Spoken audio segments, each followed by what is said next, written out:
आप अपनी बेटी को क्यों पढ़ाई करा रहे हो? कल के दिन मान लो वो कमाती भी है तो कौन-सा वो आपको लाके दे देगी, वो तो अपने ससुराल वालों को लाके देगी। फ़ेब में अचानक से मेरी ज़िंदगी जो है 360 डिग्री से रोटेट हो गई। हाल-चाल पूछने के लिए फ़ोन किया कि कैसी क्या तबीयत है, इंजेक्शंस लग गए कि नहीं लग गए। मैंने कॉल किया उनको, वो रो रहे थे। रोते-रोते बोले कि कई लोग तो आकर के ये बोल रहे थे कि आपने खुद से ही आग लगवा दी है जिससे कि आपको इंश्योरेंस के पैसे मिल जाएँ। एक शाम पहले मुझसे बात कर रहे हैं वो, प्लान कर रहे हैं मुझसे कि मैं ये करने वाला हूँ, वो करने वाला हूँ और अगले दिन खबर मिलती है कि वो है ही नहीं।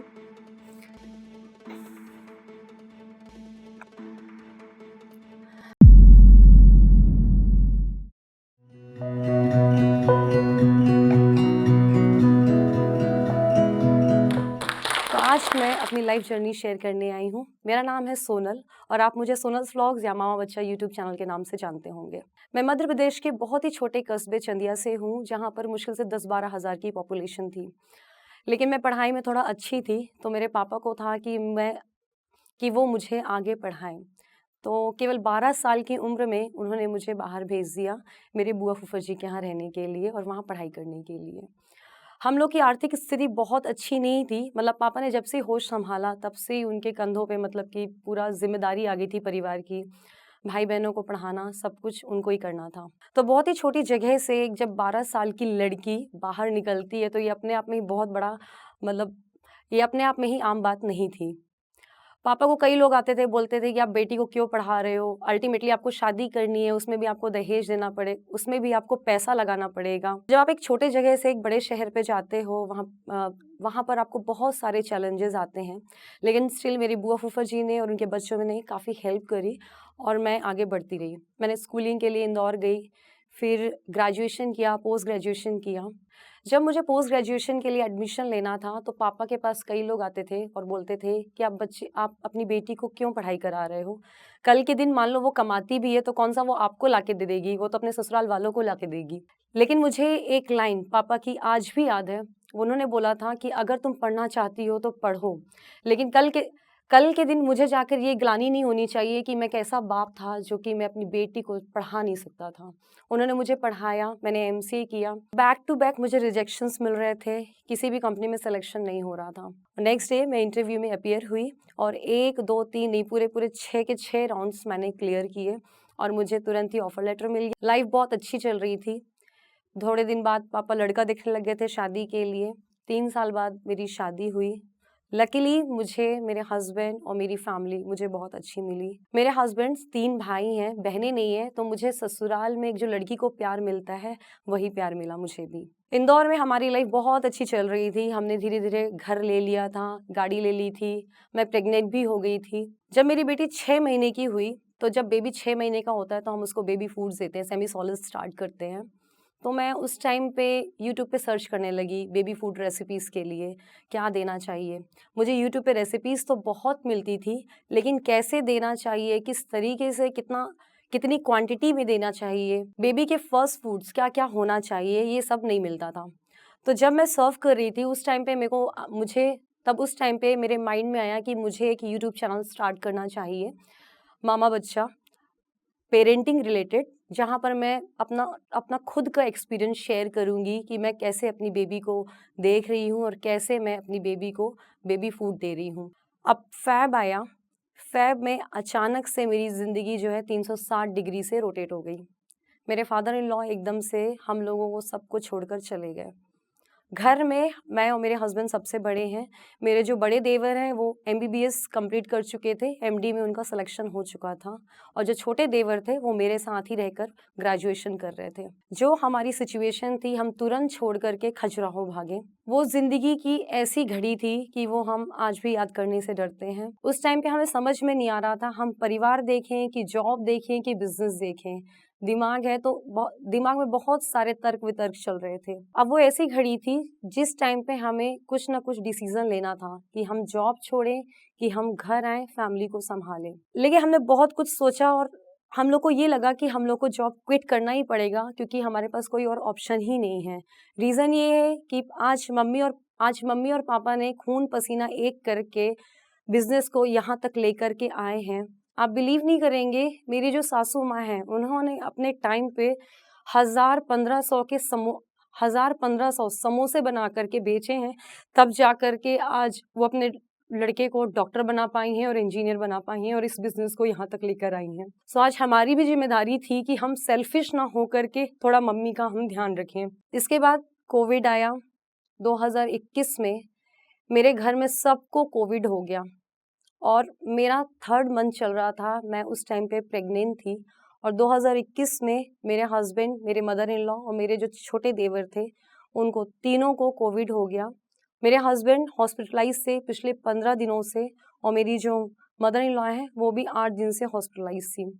अच्छी बात ये है कि मेरे जो बड़े देवर हैं, वो एमडी अपनी कर चुके थे और वो ही मेरे मदर इन लॉ और मेरे हस्बैंड को ट्रीट कर रहे थे। तो एक तरह से मैं घर में थी अपनी बेटी को लेकर के अकेले, प्रेग्नेंट भी थी, लेकिन ये था कि वो मेरे देवर हैं, वो उनको देख लेंगे, तो मुझे इतनी फ़िक्र नहीं थी उनकी। संडे का दिन था, 25 अप्रैल 2021 की बात है। बहुत आराम से उठी मैं उस दिन। मैंने सौरभ को कॉल लगाया, अपने हस्बैंड को, कि कैसे हो, कब डिस्चार्ज होने वाले हो? उन्होंने बोला वेडनेसडे को मैं और मम्मी दोनों आने वाले हैं। बहुत खुश थी मैं। फिर उसके बाद मैंने 1-2 घंटे बाद हालचाल पूछने के लिए फ़ोन किया कि कैसी क्या तबीयत है, इंजेक्शंस लग गए कि नहीं लग गए। मैंने कॉल किया उनको, वो रो रहे थे। रोते-रोते बोले कि सोनल, एक्चुअली मैं आपको बता दूं कि हमारा जो बिज़नेस है वो इवेंट मैनेजमेंट का है। हम ये जो वेडिंग कॉन्फ्रेंसेस होती हैं, इनको हम हैंडल करते हैं। खजुराहो में डेस्टिनेशन वेडिंग होती हैं, तो लोग आते हैं वहाँ पर वेडिंग्स कराने के लिए, तो पूरा जो मैनेजमेंट का काम है वो हम करते हैं। तो हमारा एक गोडाउन है जहाँ पर कि हम सारा सामान स्टोर करते हैं, रखते हैं। अब 2020 में जब कोविड आया तो ना ही वेडिंग्स हो रही थी, ना ही कॉन्फ्रेंसेस हो रही थी, ना ही बर्थडे पार्टीज़ हो रही थी, तो हमारा बिज़नेस बिल्कुल ठप था पूरी तरीके से। हम केवल बैठ कर के जो हमारी जमा पूँजी थी, वो खा रहे थे और कुछ नहीं कर रहे थे उस टाइम पे।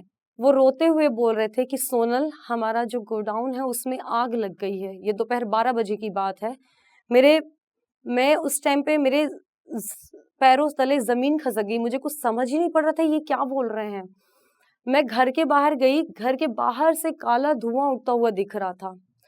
इतना ज़्यादा आग लगी थी, इतनी ज़्यादा आग कि एक कुछ तिनका भी नहीं बचा। पूरा हमारा जो गोडाउन है वो पूरा जल गया, पूरा राख हो गया।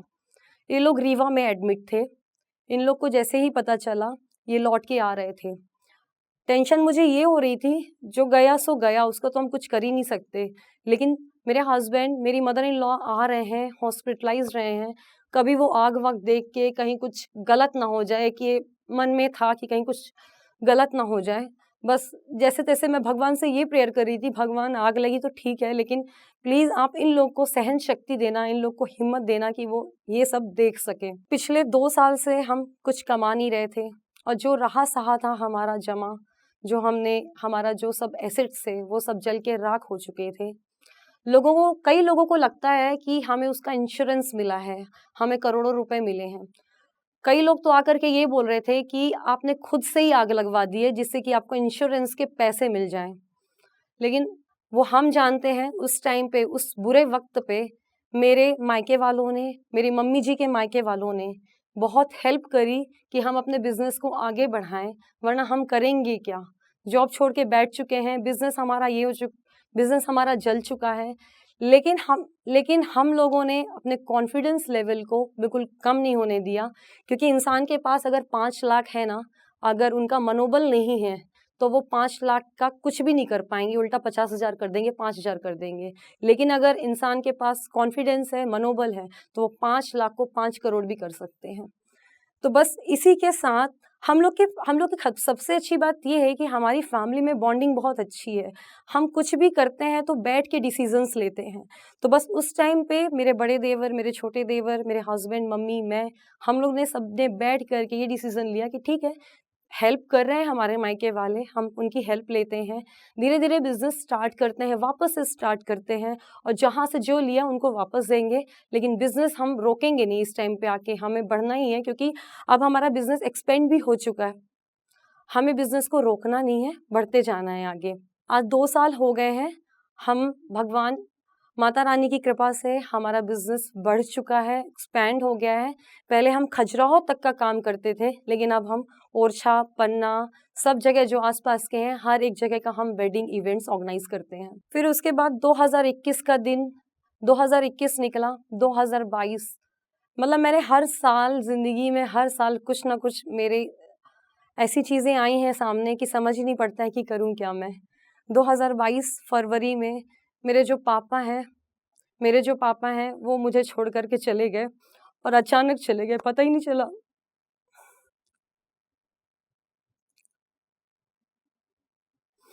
एक शाम पहले मुझसे बात कर रहे हैं वो, प्लान कर रहे हैं मुझसे कि मैं ये करने वाला हूँ, वो करने वाला हूँ और अगले दिन खबर मिलती है कि वो है ही नहीं।